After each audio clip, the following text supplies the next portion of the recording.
All right, Brother Simon's fourth article. Title: The doctrine of hell is utter bullshit. They got that right.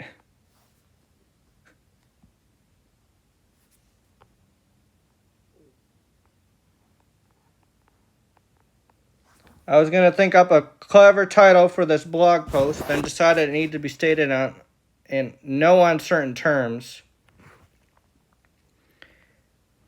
If you're one of those who believe a loving God would torture a single member of his creation, let alone untold billions in fire for eternity, I'd suggest you take a good look in the mirror and ask yourself what kind of batshit crazy God you're worshiping, because that's not the true God nor the purpose of his loving heart.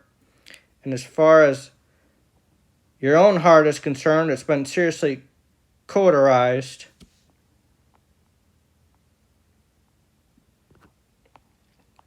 Paul the Apostle, the nation, states quite clearly in Romans 11:32, for God locks up altogether in stubbornness that he should be merciful to all. Seems pretty straightforward, but if you think eternal conscious torment is a mercy, you probably need to go to the dictionary and look up the word mercy.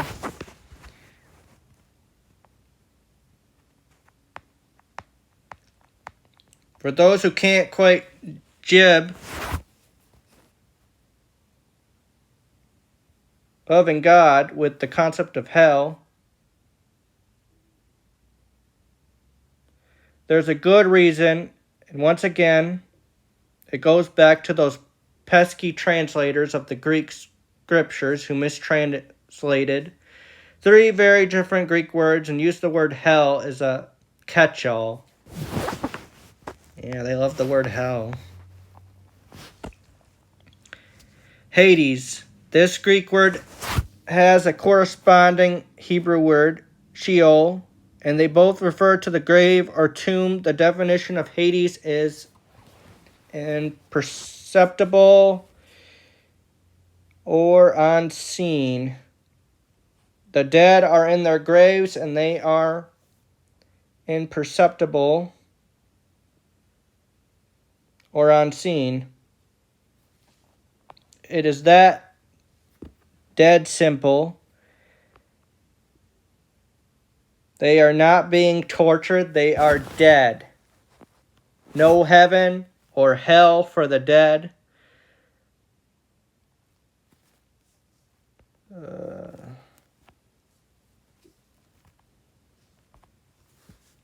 Ecclesiasts 9:5 states, the dead know nothing whatsoever.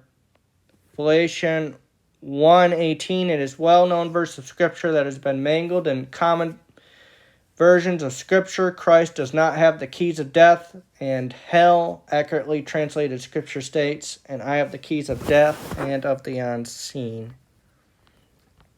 Gehenna, another word which has been mistranslated as hell. If you wish, you can actually visit Gehenna today. The Hebrew phrase, Ge, raven of, Hinnom, became Gehenna in Greek and Gehenna in Latin and English. The raven of Hinnom is a valley to the southwest of Jerusalem. In the days of the kings of Israel, children were sacrificed with their fire on the altars in the valley to the Amorite god Moloch. In the millennium, the 4th eon, when Christ reigns, the valley will be placed where transgressors of Moses' law will meet their fiery end, only to be raised at the great white throne, along with the majority of humanity, to face judgment, where the bent will finally be straightened.